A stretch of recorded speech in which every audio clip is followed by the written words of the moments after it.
Il y a un secret que les femmes gardent avec plus de ferveur que n'importe quel autre. Ce n'est pas leur nombre de partenaires sexuels.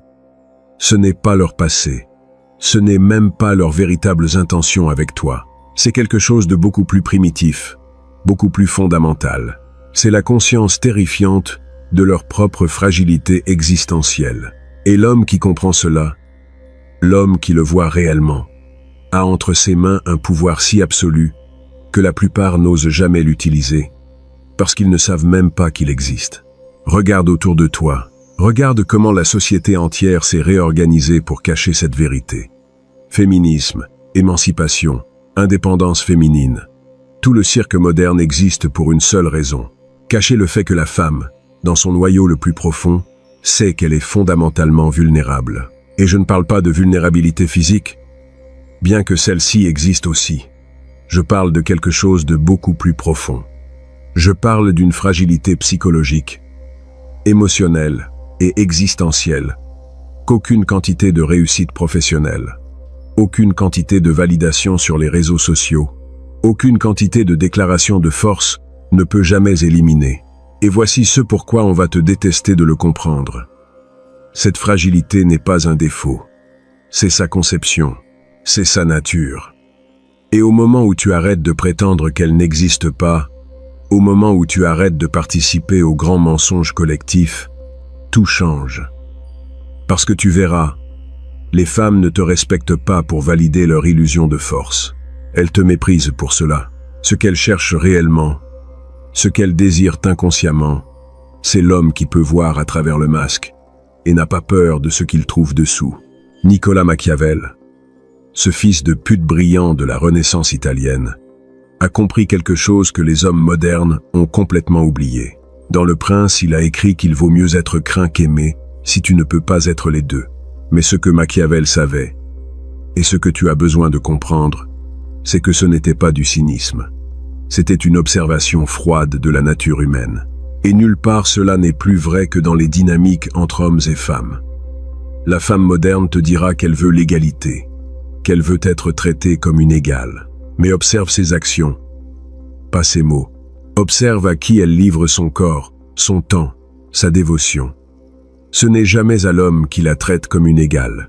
C'est toujours à l'homme qui, d'une certaine façon subtile, ou pas si subtile, lui rappelle sa fragilité. Laisse-moi t'expliquer comment cela fonctionne au niveau le plus profond. La femme vit dans un état constant d'anxiété existentielle. Sa valeur biologique est liée à une fenêtre de temps limitée. Sa fertilité est finie. Sa jeunesse est fugace. Sa beauté s'évanouit. Et peu importe combien elle essaie, peu importe combien de diplômes universitaires elle accumule, combien d'argent elle gagne, combien de pays elle visite, il y a une horloge biologique qui fait tic-tac à l'intérieur d'elle, qui lui rappelle chaque jour que sa monnaie d'échange la plus précieuse a une date d'expiration. Ce n'est pas de la cruauté, c'est de la biologie, c'est la réalité. Et la femme le sait mieux que personne. C'est pour ça qu'elle devient hystérique quand elle approche de la trentaine. C'est pour ça que la panique s'installe quand elle voit des hommes de son âge, avec des femmes plus jeunes. C'est pour ça que l'amertume grandit quand elle se rend compte que les hommes qu'elle veut ne la veulent pas, elle. Pas de la façon qui compte, pas de façon permanente. Elle peut crier tout ce qu'elle veut sur le patriarcat et les standards injustes. Mais en silence, dans l'obscurité de son esprit, elle connaît la vérité. Elle sait que le temps est son ennemi, et cette conscience la ronge constamment. Maintenant, voici le pouvoir que cela te donne. Quand tu comprends cette fragilité fondamentale, quand tu la vois clairement sans déni ni prétention, tu arrêtes d'opérer depuis un lieu de besoin. Tu arrêtes de mendier. Tu arrêtes d'agir comme si tu avais besoin de lui prouver quelque chose, parce que tu comprends quelque chose qu'elle n'admettra jamais à voix haute. Elle a besoin de toi plus que toi tu as besoin d'elle. Non pas parce que tu es meilleur, non pas parce que tu es supérieur, mais parce que la structure même de la réalité biologique et psychologique est conçue de cette manière. L'homme peut avoir des enfants à 50, 60, 70 ans. Sa valeur sur le marché sexuel n'est pas liée à sa jeunesse, mais à son statut, ses ressources, sa présence. Il peut construire ces choses avec le temps. De fait, il devient plus précieux avec l'âge s'il joue ses cartes correctement. Mais la femme n'a pas ce luxe. Et elle le sait, Dieu qu'elle le sait.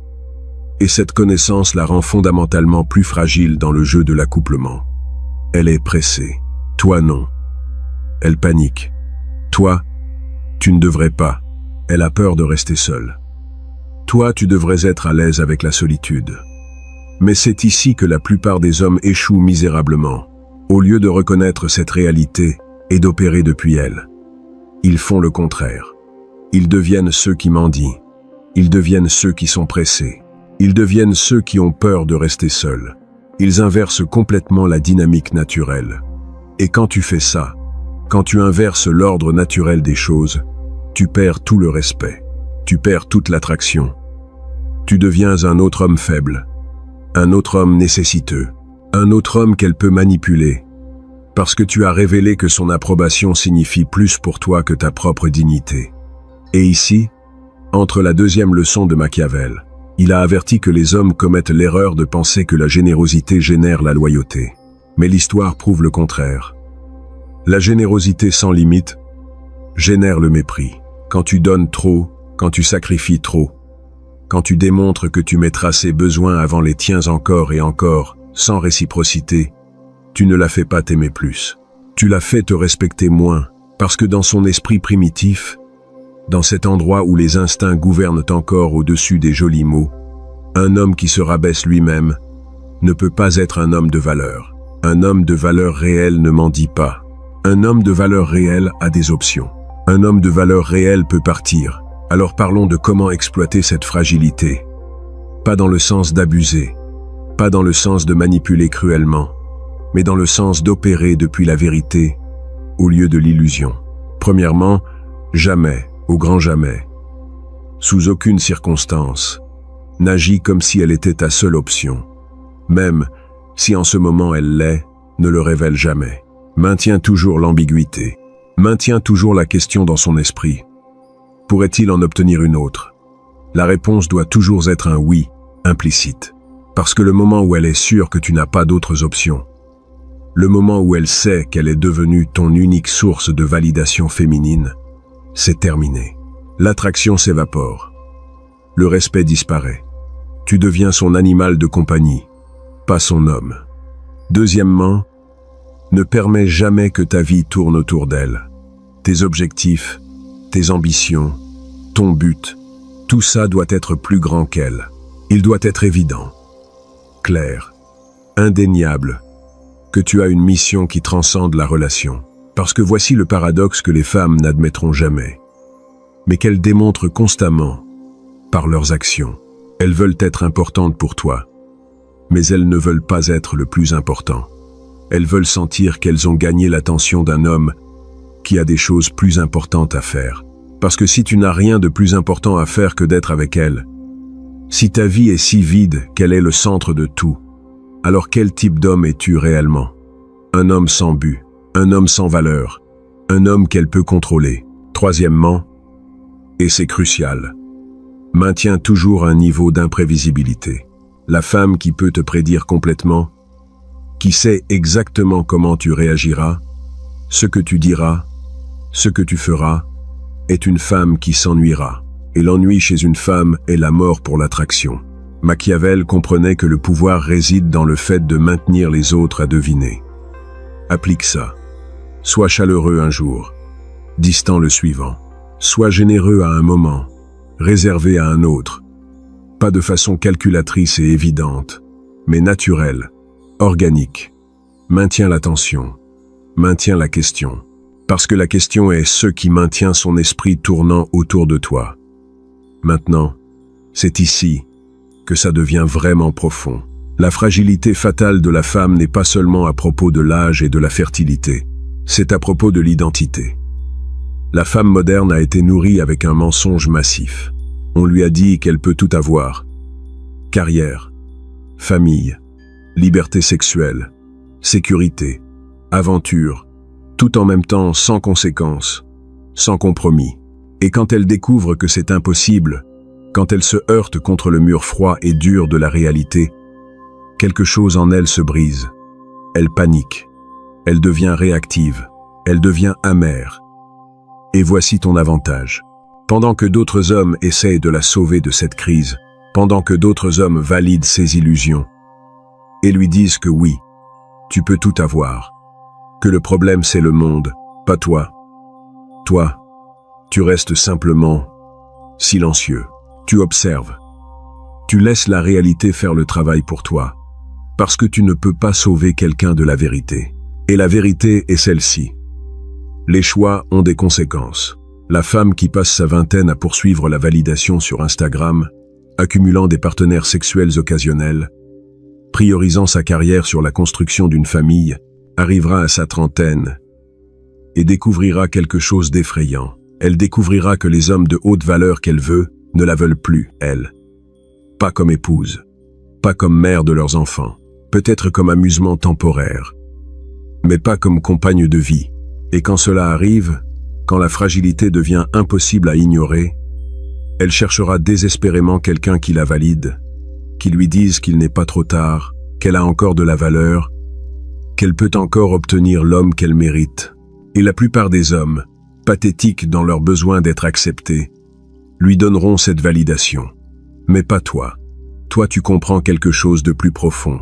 Tu comprends que ce qu'elle respecte réellement, ce n'est pas l'homme qui la valide, mais l'homme qui maintient ses standards.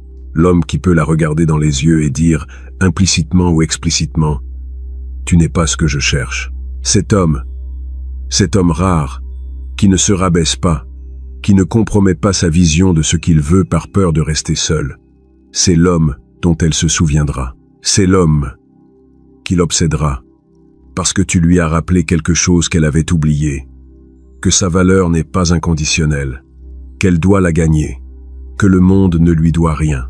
Machiavel a écrit qu'un prince doit apprendre à ne pas être bon quand la situation le requiert. Cela scandalise les moralistes.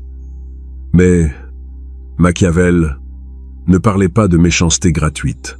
Il parlait de la disposition à faire ce qui est difficile, ce qui est impopulaire, ce qui est nécessaire même quand ça fait de toi le méchant de l'histoire de quelqu'un d'autre. Et cela s'applique directement à comment tu gères les femmes. Il y aura des moments où la bonne décision, la décision qui te maintient dans ton pouvoir, est de dire non, et de t'éloigner, et de la laisser souffrir les conséquences de ses propres décisions sans la sauver.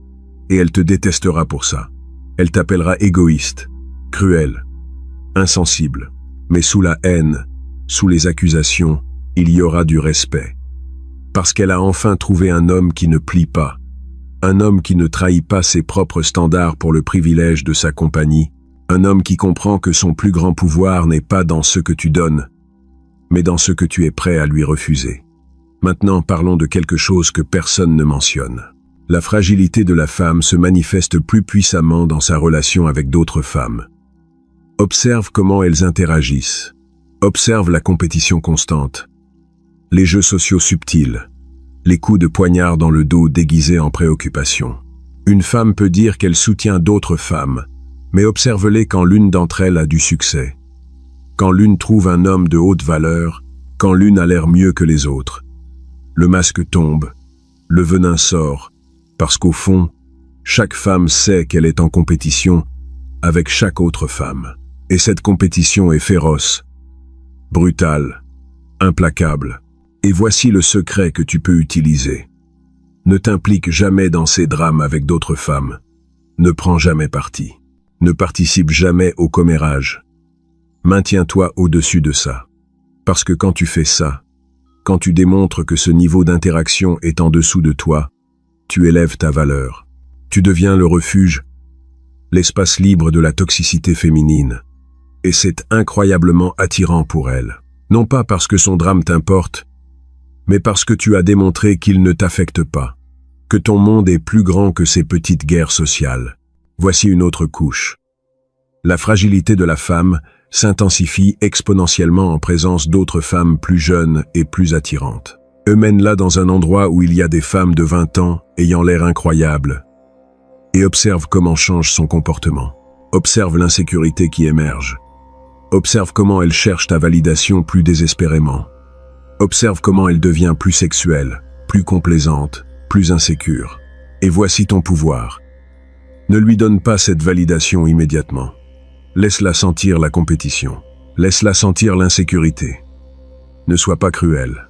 Ne drague pas évidemment d'autres femmes devant elle. Mais ne la tranquillise pas non plus immédiatement. Laisse le sentiment s'installer. Parce que ce sentiment, cette insécurité, cette conscience qu'elle pourrait te perdre, est ce qui maintient l'attraction vivante. La quatrième et dernière leçon de Machiavel que tu as besoin de graver dans ton esprit est celle-ci. La fin justifie les moyens. Mais seulement, si tu comprends quelle est la fin n'est pas d'avoir du sexe avec plus de femmes. La fin n'est pas la vengeance contre le genre féminin. La fin n'est pas de te prouver quelque chose à toi-même ou aux autres. La fin est de construire une vie si puissante, si pleine de buts, si indéniablement précieuse, que les femmes sont une addition plaisante, mais pas une nécessité existentielle.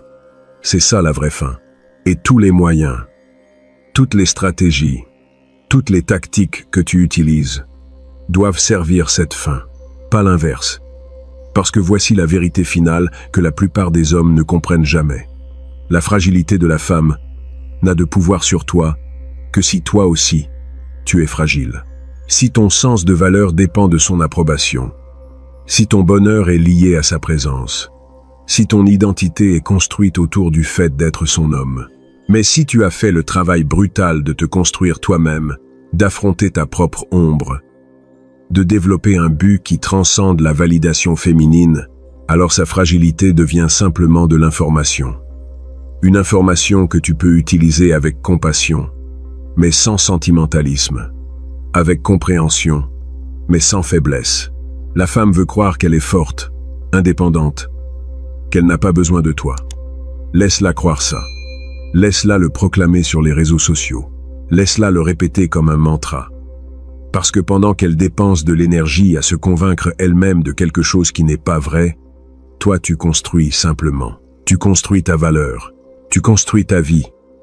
Tu construis ton empire, qu'il soit grand ou petit. Et quand elle se heurtera finalement contre la réalité de sa propre fragilité, quand le monde lui rappellera que ses déclarations de force ne changent pas sa biologie, n'altèrent pas son besoin fondamental de sécurité, de protection et de but que seul un homme peut fournir, tu seras là, pas en mendiant, pas en poursuivant, simplement en existant comme l'option qu'elle désire, mais qu'elle ne peut pas manipuler. Et voici la beauté de tout ça. Quand tu opères depuis ce lieu de compréhension profonde, quand tu vois la fragilité sans la juger, mais sans refuser de l'utiliser stratégiquement, quelque chose d'intéressant se produit. Tu arrêtes de détester les femmes. Tu arrêtes d'être amer. Parce que tu comprends qu'elles ne sont pas l'ennemi. Elles sont simplement des joueuses dans le même jeu évolutif que toi. Elles font de leur mieux avec les cartes que la nature leur a données. Et ces cartes incluent une fragilité fondamentale qu'aucune quantité de féminisme moderne ne peut éliminer. Alors la question n'est pas de savoir si tu exploiteras cette fragilité. La question est de savoir si tu le feras consciemment ou inconsciemment. Si tu le feras depuis un lieu de pouvoir ou depuis un lieu de besoin. Si tu le feras pour construire quelque chose de significatif ou simplement pour nourrir ton ego. Parce que voici la vérité que personne ne te dira. Chaque relation entre hommes et femmes est un jeu de pouvoir. Elle l'a toujours été. Elle le sera toujours. La seule question est, qui comprend le jeu le mieux? Qui est prêt à jouer sans prétendre que ce n'est pas un jeu? Qui a le courage de voir la réalité telle qu'elle est? Pas comme il aimerait qu'elle soit.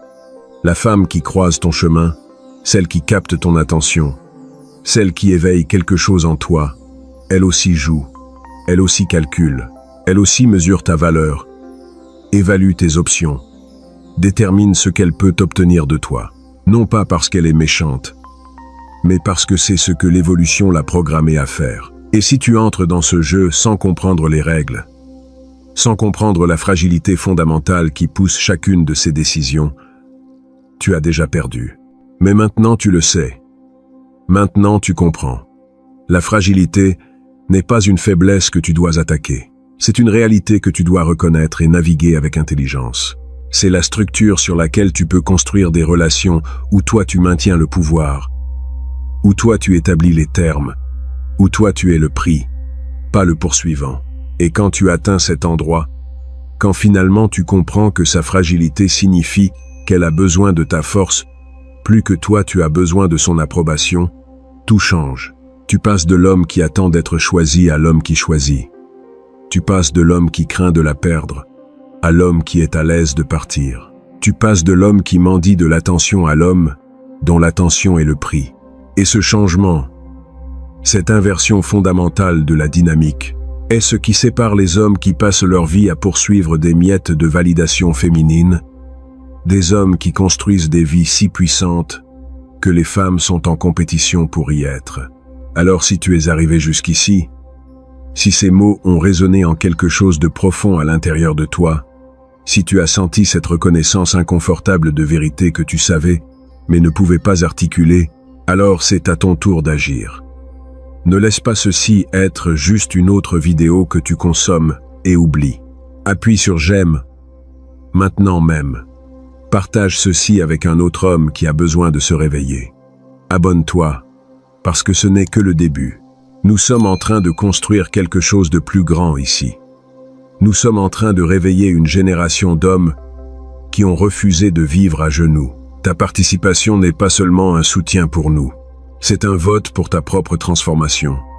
C'est un engagement à cesser d'être l'homme qui prétend que la réalité n'existe pas et à devenir l'homme qui la domine. Fais-le maintenant. Et prépare-toi. Parce que ce qui vient après, ça va détruire tout ce que tu croyais savoir sur le jeu entre hommes et femmes.